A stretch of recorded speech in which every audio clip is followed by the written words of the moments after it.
Basi masaa haya wapendwa, ni masaa ambayo yamewadia, tumekuwa tukiyatarajia kwa muda, na wakati sasa ndio sasa, wakati umefika, kama vile wimbo ulivyoimba ya kwamba wakati ni sasa, na kweli wakati ni sasa.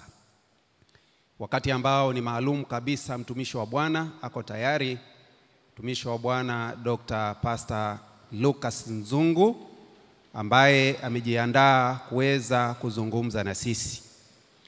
Yeye kuzungumza nasi ni amri ya Yesu Kristo aliyesema ya kwamba enendeni ulimwenguni mote mkaihubiri injili kwa kila kiumbe, aaminie na kubatizwa ataokoka. Hiyo ndio sababu yeye pia ako tayari kabisa kuweza kuzungumza na sisi.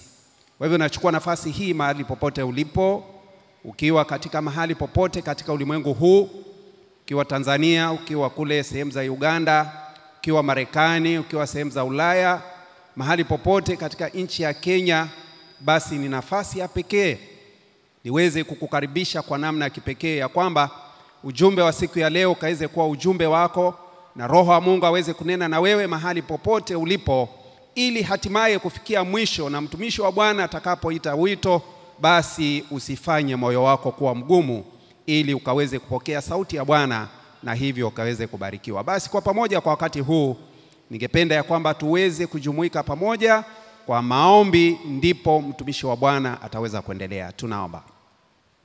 Baba, katika jina la Yesu Kristo tunakushukuru. Masaa haya umekuwa mwema na umenena nasi, na tunashukuru kwa sababu ya vipindi ambavyo vimetangulia mpaka kufikia masaa haya. Mkono wako ulikuwa pamoja nasi, umekuwa ukituongoza, umenena nasi kwa namna ya kipekee. Lakini pia kwa wakati huu mtumishi wako Pastor Dr. Nzungu atasimama kwa namna ya kipekee, na bila shaka sasa amekwisha kusimama. Naomba Roho wako Mtakatifu ukaweze kumtumia sawa sawa na mapenzi yako. Nasi Bwana ukaweze kufungua mioyo yetu, ili neno lako anapolizungumza kwetu likaweze kuwa na nguvu, na tukaweze kubadilishwa na kutayarishwa kwa ajili ya ufalme wako. Ninaombea kila mmoja mahali popote alipo, ya kwamba Bwana ukambariki kwa namna kipekee. Kuna wale ambao hawajihisi vizuri, Mungu wetu tunaomba ukawaponye katika jina la Yesu Kristo. Wale ambao wana changamoto mbalimbali za kimaisha, unawatambua, Mungu wetu nenda ukawatembelee kwa namna kipekee. Katika kila kituo ambapo neno lako linafika kwa wakati huu kupitia kwa mitambo hii, naomba Bwana uweza wako wa pekee ukaweze kutawala, na uweza Roho wako Mtakatifu ukaweze kufanya kazi kwa ajili ya utukufu wako, na ni katika jina la Yesu Kristo aliye Bwana na Mwokozi wetu. Amen. Jina langu ni Wilson Mwamzuka. Mtumishi wa Bwana yuko tayari kunena nasi. Karibu Pastor. Bwana akubariki sana. Bwana akubariki sana mtazamaji. Bwana akubariki mahali ulipo, katika televisheni yako, unaposikiliza mitandao ya kijamii. Bwana akubariki na akutie moyo. Endelea kuhudhuria vituo vya mbali, vituo vya karibu, mnapoendelea kutazama, kutusikiliza. Bwana akubariki sana. Na katika siku ya leo, siku makini, siku ambayo tumeisubiri kwa muda, tunakwenda kujifunza somo makini, somo muhimu ambalo litabadilisha maisha yetu. Leo tunakwenda kuangalia namna ya kusoma maandiko matakatifu na kuyaelewa. Tunakwenda kufafanua kitabu hiki ambacho tumekuwa tukikitumia. Leo tunakwenda kukifahamu namna njema ya kukisoma, kukielewa na kukitumia. Siri ya Mungu ndiyo siri ya Kristo, ndiyo siri kuu ya mpango wa ukombozi. Na Mungu aliyefanyika mwanadamu ili kuwafikia wanadamu pale walipo. Hilo ndilo jambo la ajabu ambalo mtu anajiuliza swali, linawezekanaje kufanyika? Hilo ni swali hii sayansi ya ajabu kuelezea. Hata hivyo, Roho Mtakatifu ameifunua kidogo kwa ajili ya wokovu wetu.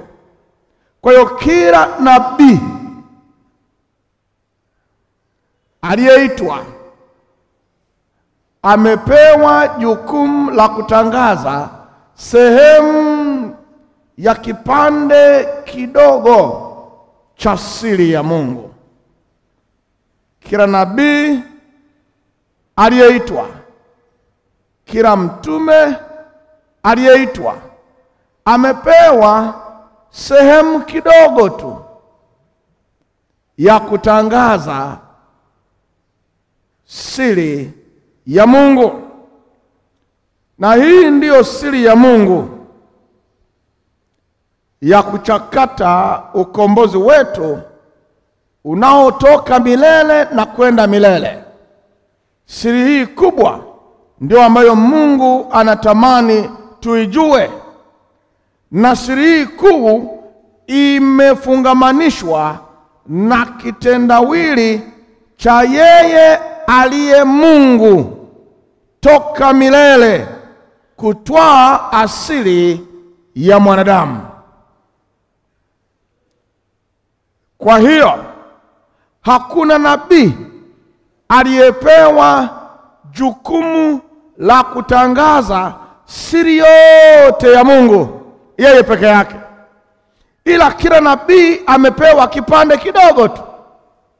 Anaishi, anakufa, anakuja nabii mwingine, naye anapewa kipande kidogo tu. Musa, nabii Musa, kisoma Mwanzo 3:15, anasema na uzao wake utakuponda kichwa, na uzao wake utakuponda kisigino. Anaelezea ujio wa Kristo mara ya kwanza. Nitaweka uadui kati yako na uzao wako. Anamwambia mwanamke huyu, nitaweka uadui. Kasiri kadogo tu. Baadaye sana Isaya naye anapewa kasiri kadogo tu. 7:14 Isaya anasema, tazama Bwana atawapa ishara, bikira atatoa mimba, atachukua mimba, atazaa mtoto, ataitwa jina lake, atazaa mtoto mwanaume, ataitwa jina lake Imanueli. Kidogo tu. Anaibuka Mika, naye ana kidogo tu. Anasema Efrata, uliye mdogo katika Yuda, kwako wewe atatokea atakayekuwa mtawala katika Israeli, ambaye amekuwepo tangu mwanzo, tangu zamani, tangu milele. Kwa hiyo naye anatangaza mahali Yesu atakapozaliwa. Anatokea Baharamu ingawa aliasi. Anasema nyota itatokea katika Israeli. Yeye anasema itakuwepo nyota siku akizaliwa. Kwa hiyo kila nabii amepewa kipande kidogo tu, sio yote.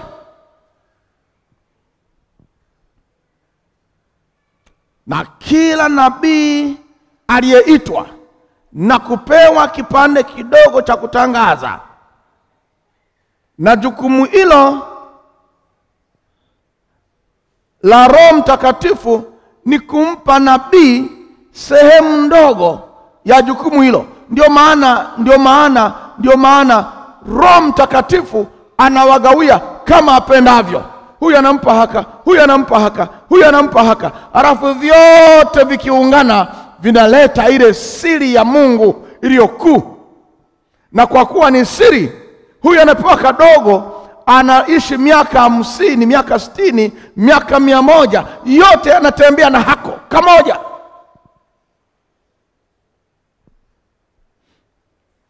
Kwa hiyo tangu Musa hadi Yohana wa Ufunuo, kila mmoja ameandika alichopewa kwa ukamilifu mkuu, na imekuwa ni kazi ya Roho Mtakatifu kuhakikisha uandishi wote unakamilika sawa na maazimio ya Mungu Baba, Mwana na Roho Mtakatifu. Anahakikisha yale maazimio yaliyofikiwa yote nabii anapoyabeba anayafikisha kwa ukamilifu wote. Na baada ya kila nabii kuandika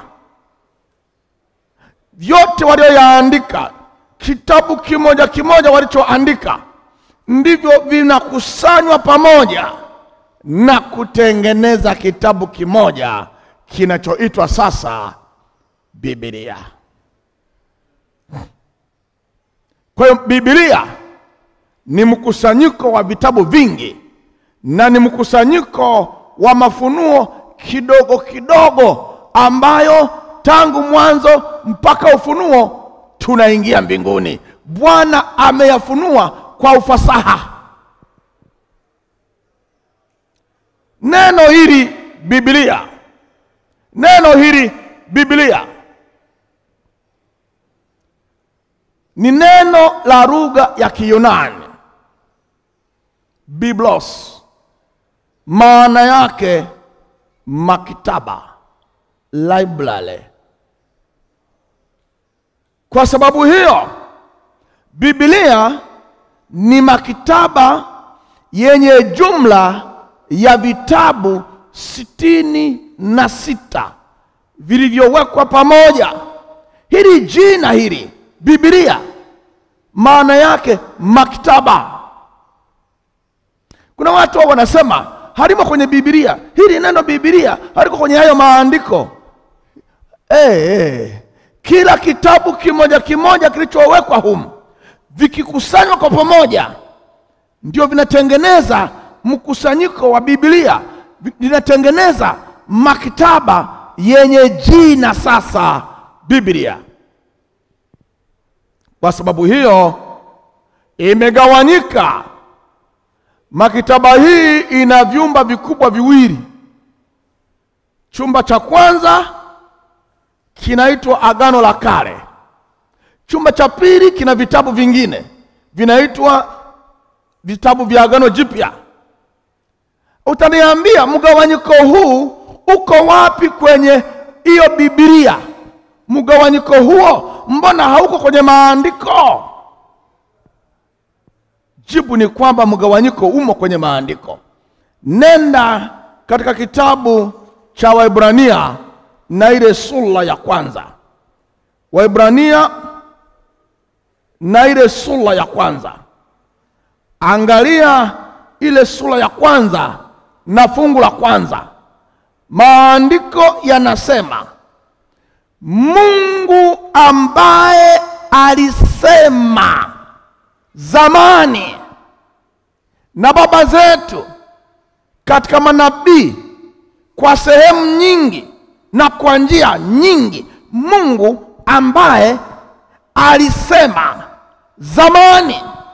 Hilo ni Agano la Kale. Maliza fungu la pili.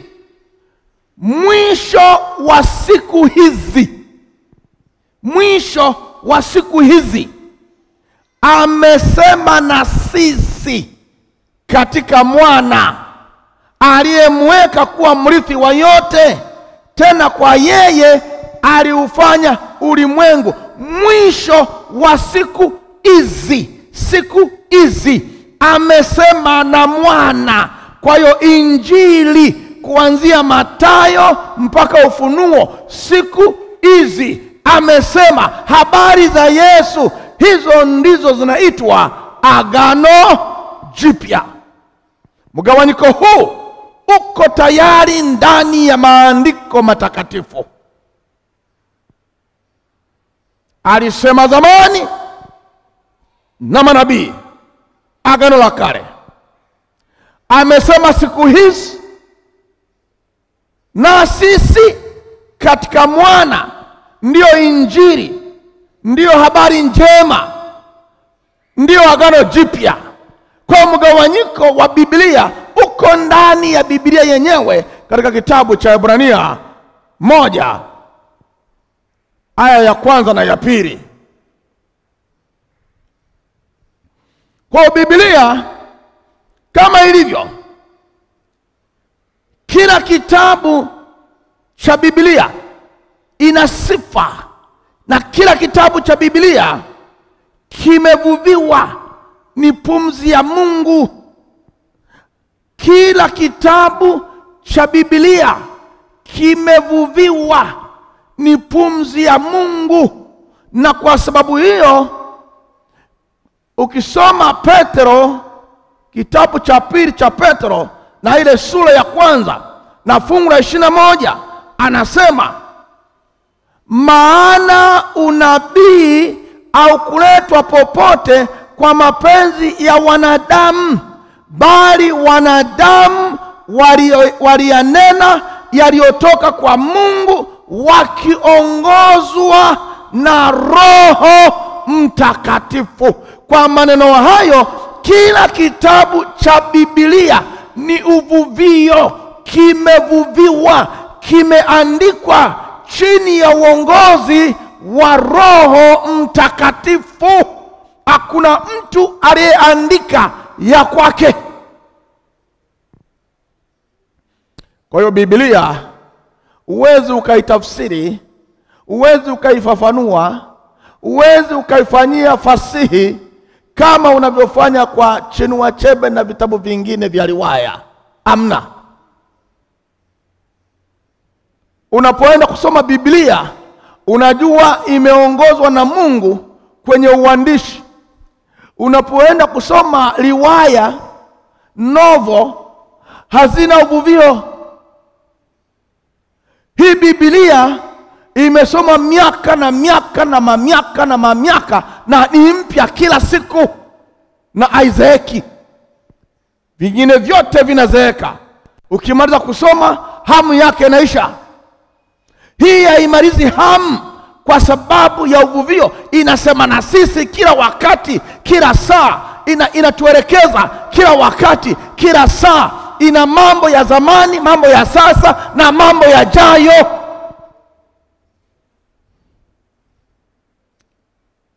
Hakuna maneno ya Mungu yaliyopitwa na wakati au kukosa maana kwa sasa. Kwa hiyo ukisoma Timotheo wa pili sura ya 3 fungu la 16 na 17, maandiko yanaonyesha umuhimu wake.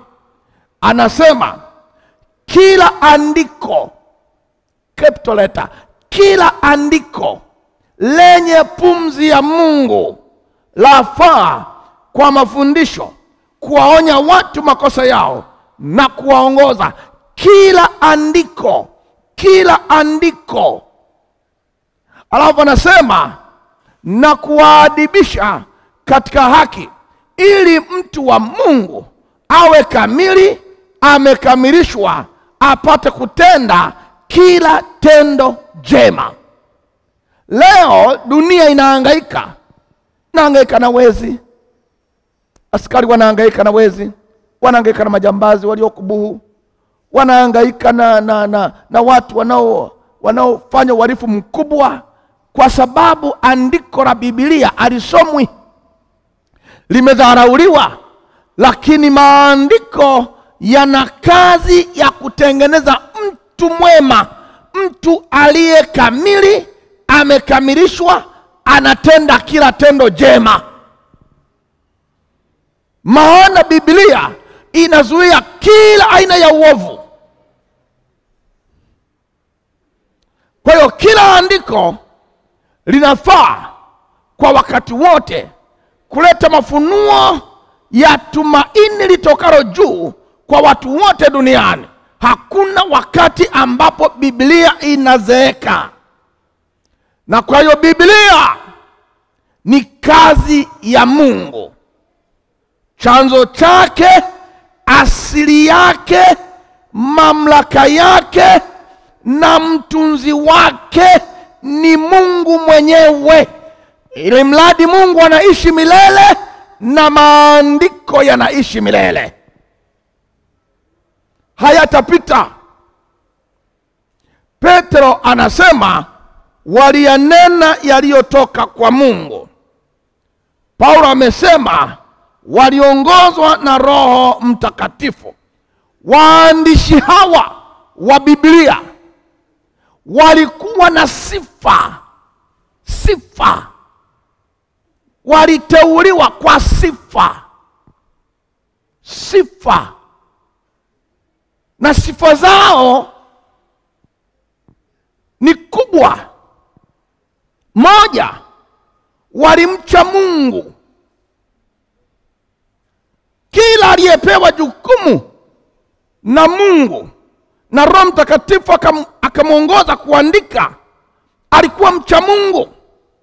Kwa mfano tu, Musa, Kumbukumbu 34 na fungu la 10,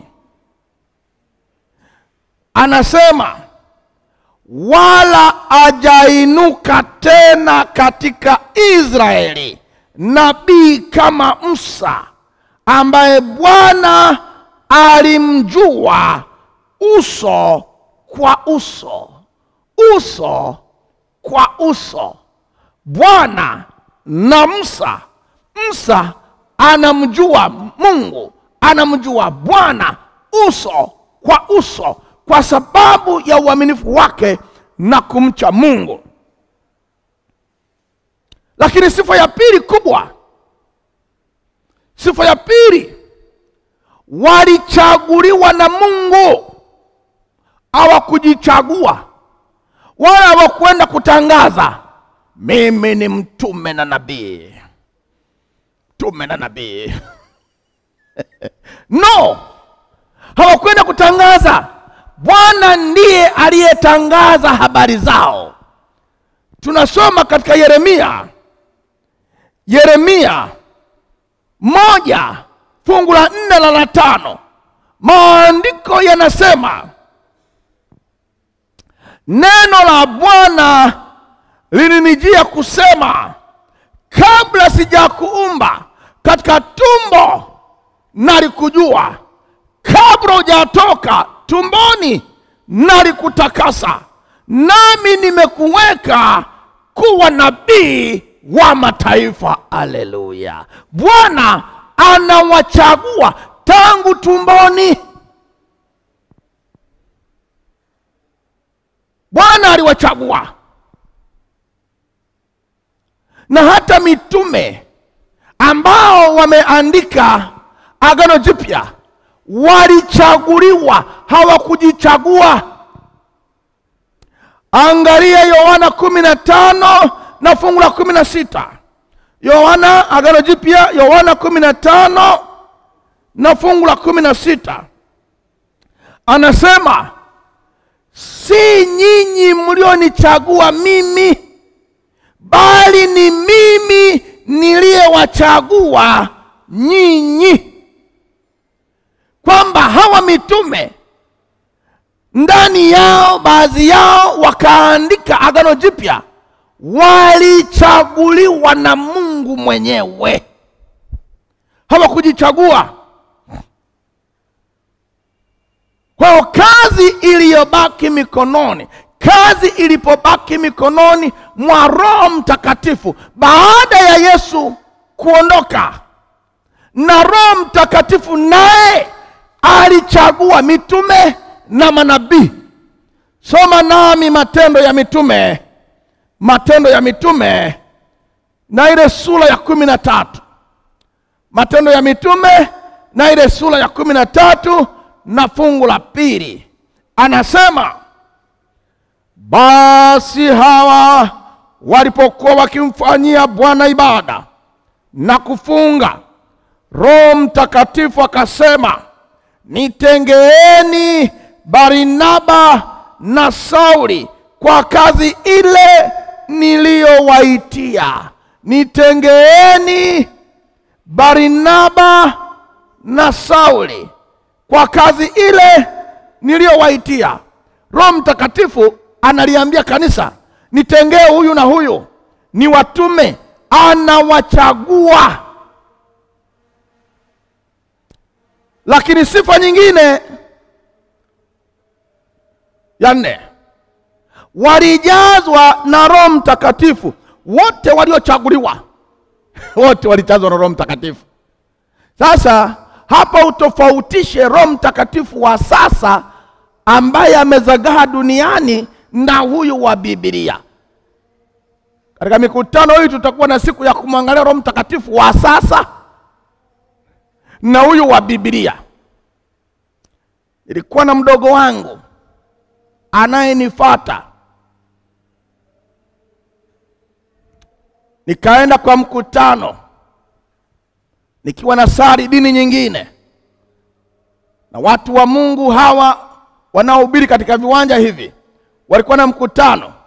Nikahudhuria, nikasikiliza kwa uaminifu, nikajitoa, nikaamini, nikama Adventista Msabato.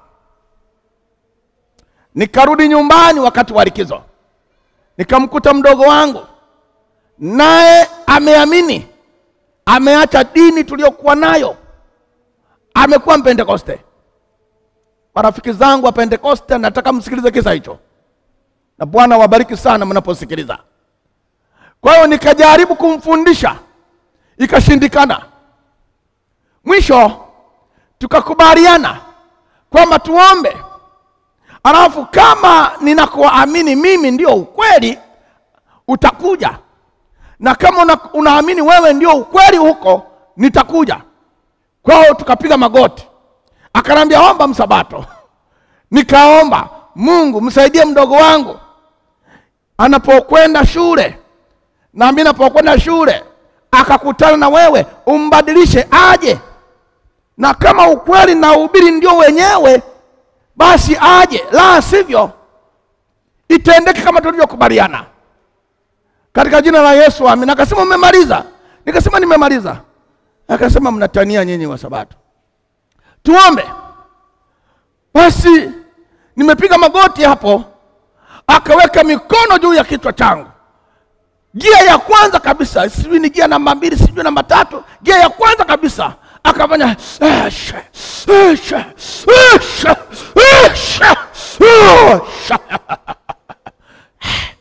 na ananikandamiza kwa kichwa, naumia. Lakini kwa kuwa tumekubaliana na fumba tu macho, akasema Baba nakushukuru, mbadilishe kaka yangu, mbadilishe kaka yangu, acha katwaka tengala katwaka pyo, mbadilishe. Akanitikisa, ninaumia lakini navumilia maana tumekubaliana. Mwisho akasema amina. Nikamuuliza, nimeshaumia lakini nikamuuliza, mbona ulianza unafanya? Akasema nilikuwa naingiza Roho Mtakatifu kwenye mapafu. Gia namba 1 hiyo. Sasa mbona tena ulifanya? Akasema nilikuwa nampunguza ili nitue.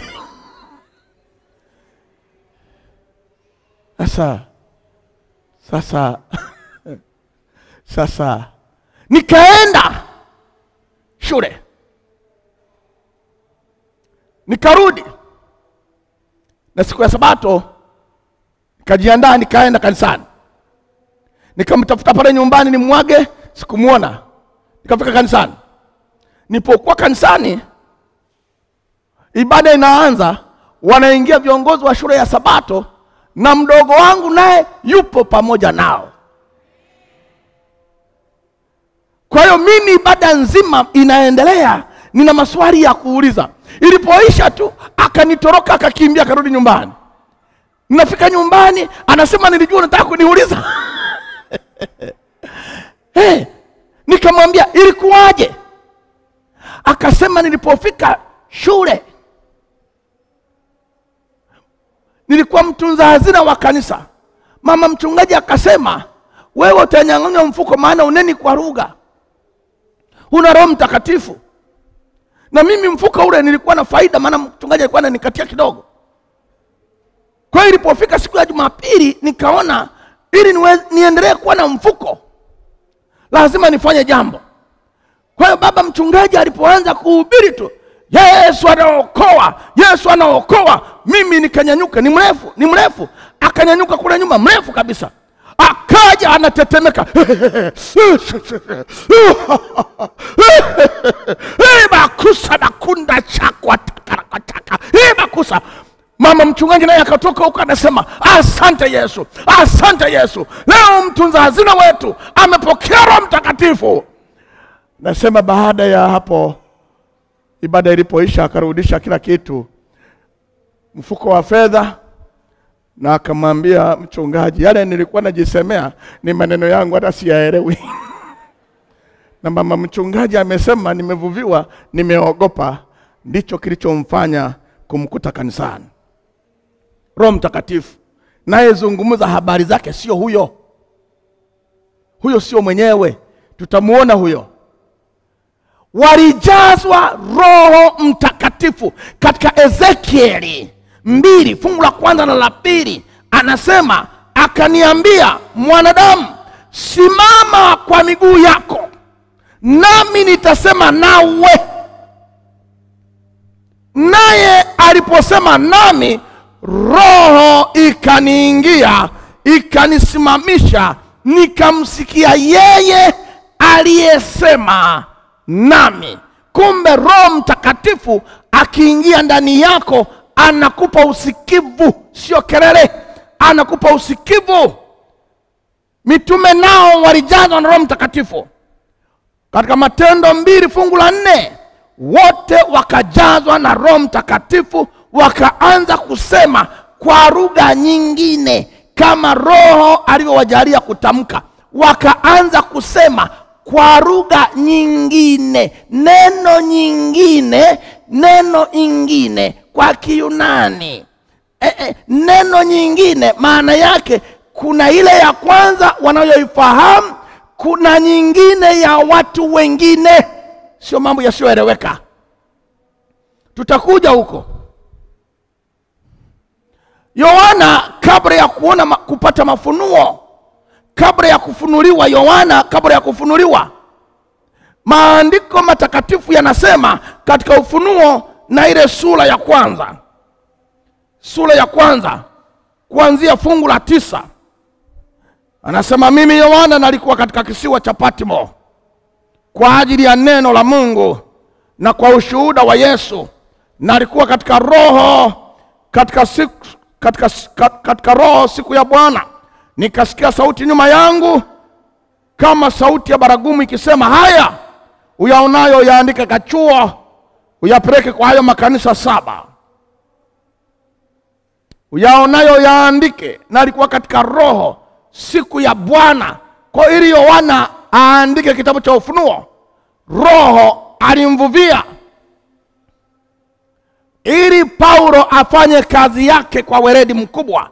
Katika Matendo ya Mitume 13:9 neno la Bwana linasema, lakini Sauli ambaye ndiye Paulo akijaa Roho Mtakatifu akamkazia macho. Kwa ili Paulo awe mwandishi mzuri alijaa Roho Mtakatifu. Lakini kulikuwa na sifa nyingine ya waandishi, walijua kusoma na kuandika. Hii naiwekea uzito. Walijua kusoma na kuandika. Ili Bwana awape jukumu la kuandika, walijua kusoma na kuandika, sio mamuma. Narudia, walikuwa wanajua kusoma na kuandika. Hata Musa alijua kusoma akiwa Misri, akafundishwa elimu yote ya kusoma na kuandika na lugha mbalimbali. Bwana akampa kazi ya kuandika.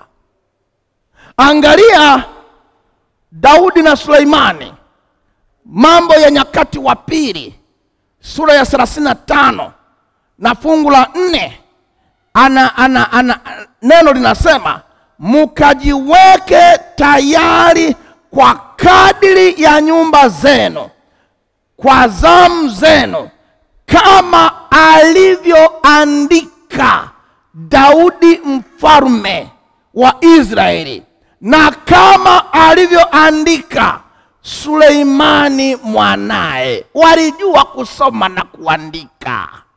Walijua kusoma na kuandika. Ogopa sana vitabu ambavyo wenye navyo hawajui kusoma na kuandika. Naweka mkazo, hawajui kusoma na kuandika. Lazima vichanganye dunia. Na ndio chimbuko la vurugu nyingi duniani. Mungu ana utaratibu. Tunahitimishaje? Utagundua kwamba kiini cha uandishi wote ni Mungu mwenyewe. Na kwa kuwa ni Mungu mwenyewe, ipo sehemu moja tu katika Biblia ambayo Mungu alishuka ili kuweka sahihi yake kwamba kitabu hiki ni cha kwangu. Haleluya. Vingine vyote hakushuka. Hakuwahi kushuka. Ni wanadamu tu wanakaa. Ndio maana tunavisoma kwenye shule huko, Things Fall Apart. Unavisoma, unavipenda. By Chinua Achebe. Unavisoma, unavipenda. Waandishi wake ni wao wenyewe, wameweka muhuri kwamba ni vya kwao.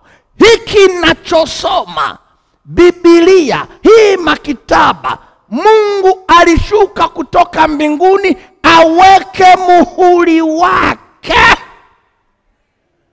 Kiwe tofauti na vitabu vingine. Na ndio maana tunasoma katika Kutoka 31 fungu la 18, anasema hapo Bwana alipokwisha kuzungumza na Musa katika mlima wa Sinai, akampa hizo mbao 2 za ushuhuda, mbao 2 za mawe zilizoandikwa kwa kidole, kwa chanda cha Mungu. Haleluya. Hakuna kitabu duniani chochote cha dini Mungu alishuka na kuweka muhuri. Hiyo imeenda.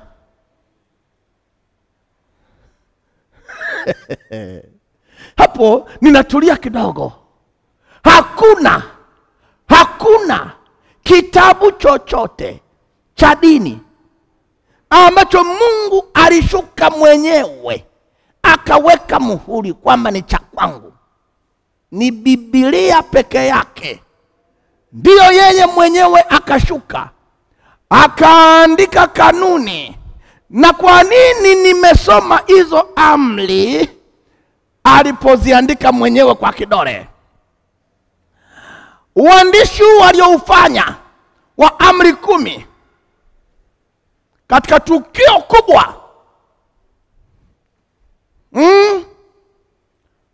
tukio kubwa kabisa la uandishi huu. Angalia, nenda Kutoka 19 uone namna alivyolifanya. Alipokuja katika Kutoka 19, Mungu aliposhuka mwenyewe ili aandike. Angalia lile fungu la 16. Anasema, ikawa siku ya 3 wakati wa asubuhi, palikuwa na ngurumo na umeme na wingu zito juu ya mlima na sauti ya baragumu iliyolia sana, na hao watu waliokuwa kituoni wakatetemeka. Watu wanatetemeka maana muumbaji mwenyewe, na hapo ajaja ni utukufu wake tu. Kama unavyoona rais akiwa anapita, wanatangulia watu wanasema anakaribia, na yeye akatuma tu utukufu. Na sio wanadamu tu waliotetemeka. Angalia fungu la 18. Anasema mlima wa Sinai wote pia ukatoa moshi, kwa sababu Bwana alishuka katika moto, na ule moshi ukapanda juu kama moshi wa tanuu. Mlima wote ukatetemeka. Watu wanatetemeka. mlima unatetemeka. Bwana ameshuka aweke muhuri kwenye kitabu chake. Haleluya. Ameshuka mwenyewe. Mlima wenyewe unatetemeka. Huko unauliza maswali, Bwana unataka tufanye sawa? Tulia. Unajua kama hujui kusoma Biblia, Biblia ni tamu. Mlima unatetemeka, watu wanatetemeka. Matokeo yake watu hawakukaa hapo. Anasema alipoendelea kuongea Kutoka 20 na fungu la 18, anasema watu wote wakaona umeme na ngurumo na sauti na baragumu na ule mlima kutoka moshi, na walipoona hayo wakatetemeka, wakasimama mbali. Mungu anasema usiwe na miungu mingine ila mimi. Wanatetemeka, wanasogea kidogo. Wanatetemeka, wanatetemeka. Mwisho wakajikuta wako huko. Bwana anataka kuzungumza, anaweka muhuri. Na Yesu anasema katika Mathayo 22 na fungu la 40. Mathayo 22 na fungu la 40, anasema katika amri hizi mbili, ubao wa kwanza na ubao wa pili utegemea Torati yote na manabii. Kwa maneno mengine, Biblia yote hii inategemea mbao ngapi? 2, ambazo Bwana alishuka na kuweka muhuri. Utaniuliza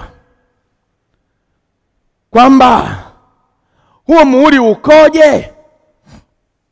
Huo ndio muhuri na ndio ushuhuda. Isaya 8 fungu la 16 anasema ufunge huo ushuhuda, ukatie muhuri sheria kati ya wanafunzi wangu. Yani zile sheria ndio muhuri wa Mungu, anauweka hapo. Na Biblia inakuwa sasa kitabu tofauti na vitabu vyote. Na katika Isaya 29 na fungu la 11 anasema na maono yote yamekuwa kama kwenu, kama maneno ya chuo kilichotiwa muhuri. Hii iliyotiwa muhuri ambacho watu umpa aliye na maarifa. Hiki akisomi bila maarifa. Wakisema tafadhali ukisome hiki, akasema siwezi kwa kuwa kimetiwa muhuri. Yani kama ana maarifa hawezi kusoma ovyo ovyo. Biblia imetiwa muhuri, na wanaoisoma wanatiwa muhuri. Na ndio maana wa Efeso 1:13 anasema nyinyi pia katika huyo Yesu Kristo mmekwisha kusikia neno la kweli, habari njema ya wokovu wenu, tena mmekwisha kumwamini yeye na kutiwa muhuri na Roho yule wa ahadi aliye mtakatifu. Yani hata wanaoisoma Biblia nao wanatiwa muhuri. Kila anayesoma anatiwa muhuri. Anasoma Biblia tiwa muhuri. Anasoma chini wa chembe muhuri hautoki. Anaangalia movie muhuri hautoki. Anasoma Biblia anatiwa muhuri. Kwa Biblia ni kitabu kimetiwa muhuri, na wanaokisoma Roho Mtakatifu anawaongoza na anawatia muhuri. Na kila tunapokisoma tunakutana na Yesu akijitambulisha. Yohana 14:6 nasema mimi ndimi njia, kweli na uzima. Mtu aje kwa Baba ila kwa njia ya mimi. Yesu anasema tukijua neno la Mungu na kulishika tunatakasika. 17:17 Yohana anasema watakase na ile kweli. Neno lako ndio kweli. Kisha tunamshinda shetani na kazi zake mbovu. Kifo na mauti vinaondoka. Na katika Yohana 8:51 anasema, amini nawaambia, mtu akilishika neno langu hataonja mauti milele. Katika Yohana 5:20 anasema, amini nawaambia, yeye asikia neno langu na kumwamini yeye aliyenipeleka yuna uzima wa milele. Yohana 8:31 anasema, basi Yesu akawaambia wale Wayahudi waliomwamini, nyinyi mkikaa katika neno langu mmekuwa wanafunzi wangu kweli kweli, na neno hili siku ya mwisho tutasimama kama hakimu. Yeye alikataa mimi asikubali maneno yangu, yuka amhukumuye. Neno lile nililowaambia ndio litamhukumu siku ya mwisho. Na ndiyo maana basi, marafiki zangu, katika moyo wako, katika mikutano hii, tafuta katika moyo wako kumpenda Bwana, ili Bwana akutengeneze, akuandae. Soma neno lilotiwa muhuri. Hata kama wewe ni injinia mzuri sana, vitabu vyote unavyovisoma havikutiwa muhuri na neno la Mungu, lakini Biblia imetiwa muhuri. Unapoisoma, Roho Mtakatifu anakutia muhuri, na Yesu anadai, huyu ni mtu wangu, nitamuokoa siku ya mwisho. Bwana akubariki, Bwana akutie moyo, Bwana akuongezea ushujaa wa kukata shauri. Tutakuwa na ubatizo mkubwa mwisho wa mahubiri haya. Akutie moyo, kuongezee nguvu unapoendelea kukubali, ili akuokoe katika jina la Yesu. Amina.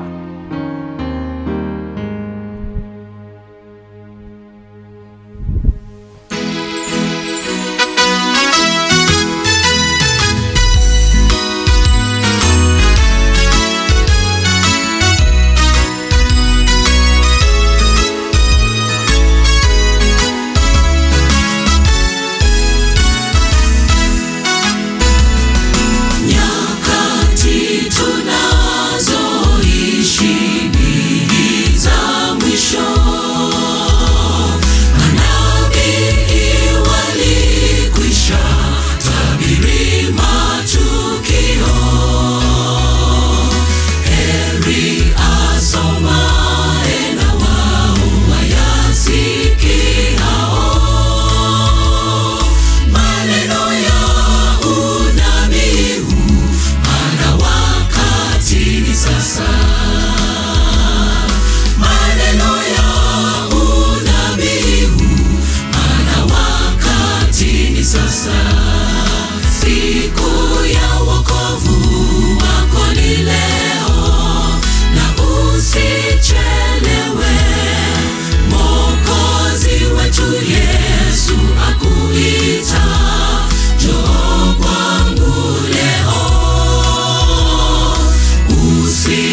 tunafanya maamuzi ya kubatizwa mwisho wa mkutano huu.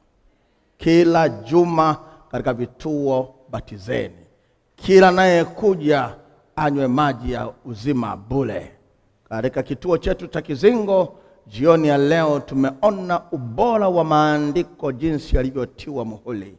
Ni nani katika kutano kubwa hili anasema nitayasoma na kuyasoma ili nami nitiwe muhuri? Simama kwa miguu yako na Bwana akubariki sana unapotiwa muhuri, kwa kuwa Bwana ameahidi. Tunakwenda kuomba kwa ajili ya mkutano huu, lakini tunaandaa ubatizo mkubwa, na katika vituo vyetu endeleeni kutoa wito hata tukitoweka hewani. Bwana ubariki mkutano mkubwa huu. Hawa wamesimama kwa kuwa wanatamani kutiwa mihuri, wanatamani kugongwa mihuri kadri wanavyosoma neno lako. Tafadhali mbariki yule mama, yule baba, yule kijana, yule binti aliyekuwa na mgogoro mkubwa, sasa ameamua kusoma Biblia. Fanya muujiza wa kubadilisha historia yake na tengeneza mapito yake, kwa kuwa sasa anagongwa muhuri kwa kuikiri imani hii adimu ya thamani ya wokovu wa dunia hii, maana wakati ni sasa, katika jina la Yesu. Amina. Amen. Amen. Amen.